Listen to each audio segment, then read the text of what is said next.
Parfois, on peut déclarer une prééclampsie et en quelques heures après l'apparition des premiers symptômes, ça peut très très vite dégénérer. On peut facilement du coup imaginer, et c'est ce que je constate aussi au cabinet, également pour les femmes qui viennent me voir en postpartum, on constate des chocs traumatiques, des stress post-traumatiques plusieurs mois après. Parfois, des deuils périnataux, la dépression, la culpabilité, etc., etc.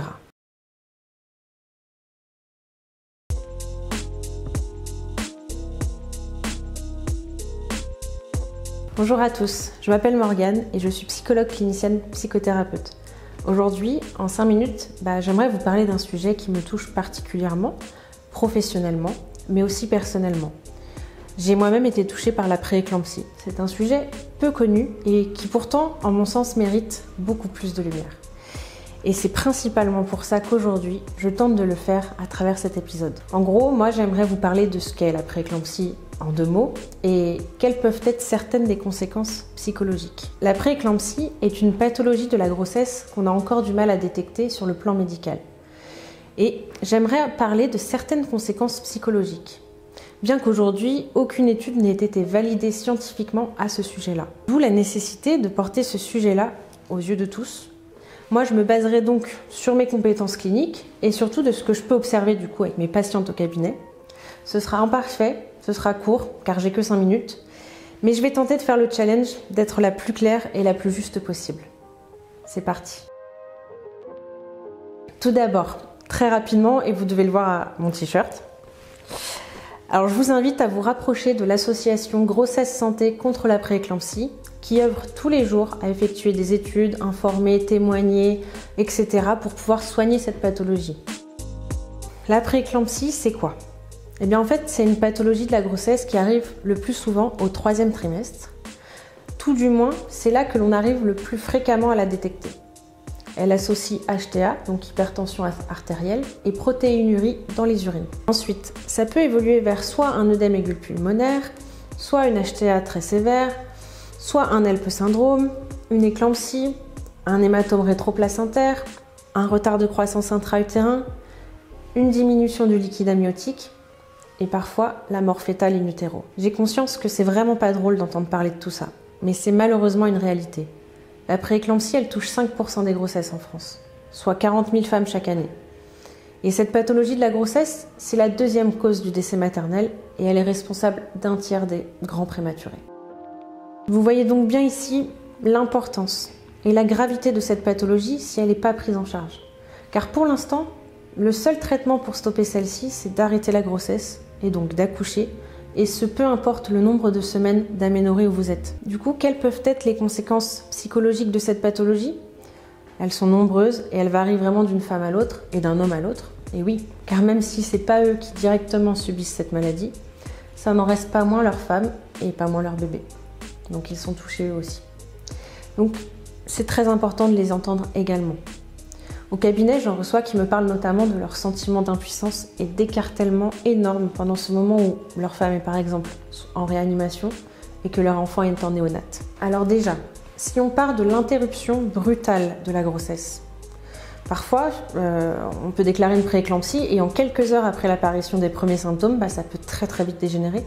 On peut facilement du coup imaginer, et c'est ce que je constate aussi au cabinet, également pour les femmes qui viennent me voir en postpartum, on constate des chocs traumatiques, des stress post-traumatiques plusieurs mois après.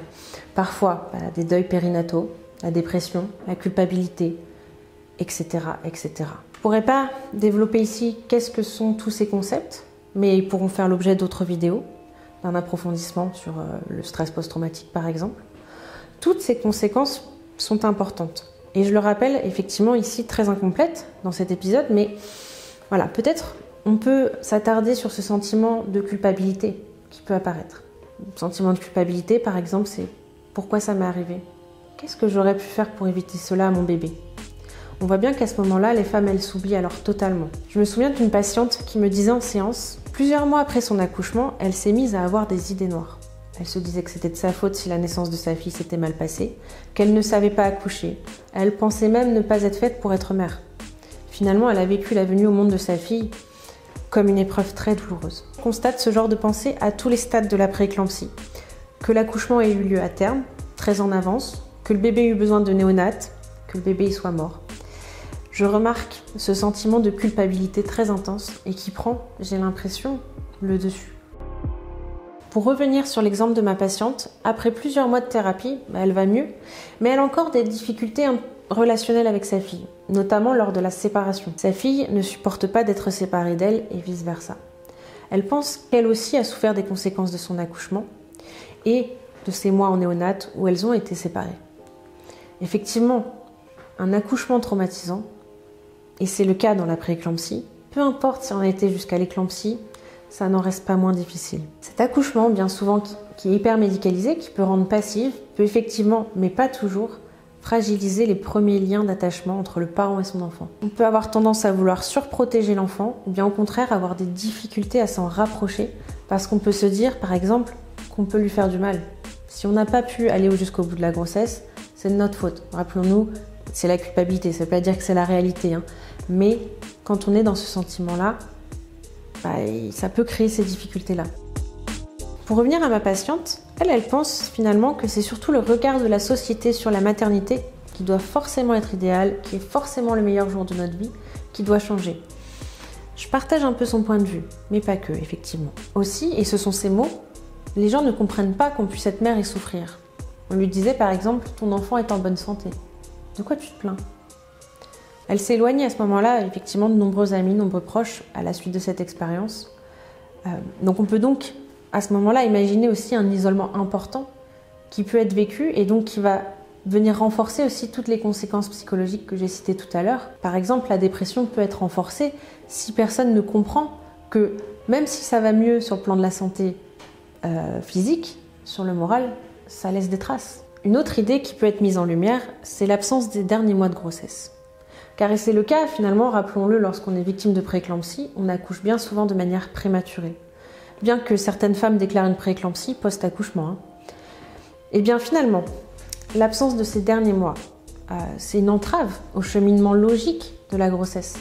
On met 9 mois à faire un bébé, c'est pas pour rien. Il y a effectivement physiquement, mais aussi psychiquement. Et à ce moment-là, à la peur de la prématurité se rajoute la peur de devenir mère. Le travail psychologique des derniers mois, il doit se faire en quelques jours, voire en quelques heures. Et ça, c'est très brutal. Elles n'ont pas eu le temps de se préparer à la naissance de leur enfant.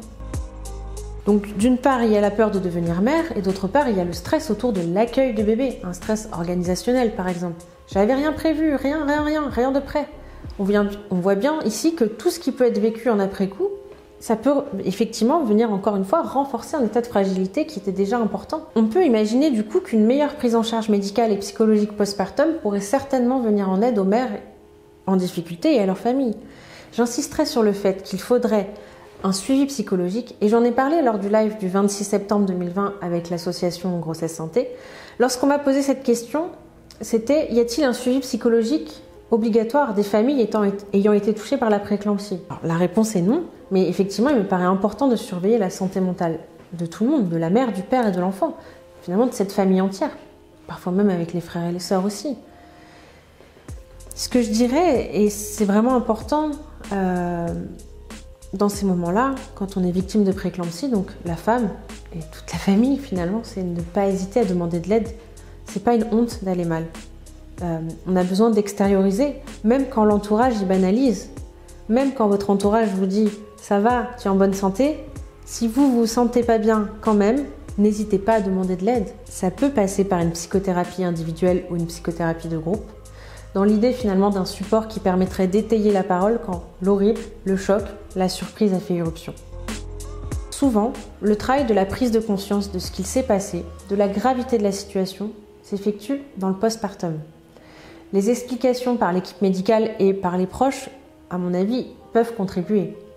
Et finalement, c'est là, dans le postpartum, que viennent la plupart des questions concernant la maladie et ses conséquences. On peut se demander, mais pourquoi à ce moment-là ? Sans doute parce qu'elles n'ont pas eu le temps d'y penser en fait. La rapidité des événements ne leur a pas permis de faire le point au fur et à mesure. C'est pourquoi un suivi psychologique et médical renforcé avant, par exemple quand on est dans le cas d'une deuxième grossesse après une prééclampsie, pendant et après la grossesse serait, moi il me semble, très profitable afin de diminuer au maximum les chocs psychologiques. C'est vraiment dans l'idée d'une aide pour aider à reconstruire son histoire. Bref, il y aurait encore tant de choses à dire, à développer, mais en 5 minutes c'est compliqué, notamment sur un sujet aussi dense et aussi peu connu. Moi, à travers cette vidéo, j'ai essayé d'aider à mettre de la lumière sur cette pathologie de la grossesse. J'espère qu'elle vous aura plu. Je vais sans doute approfondir ce sujet-là, sur la prééclampsie, mais aussi plus largement sur la périnatalité, le postpartum, les accouchements traumatisants, etc. N'hésitez pas à me dire en commentaire ce que vous en avez pensé et ce qui pourrait vous intéresser plus particulièrement. Vignette clinique ou concept ou les deux ensemble. À bientôt.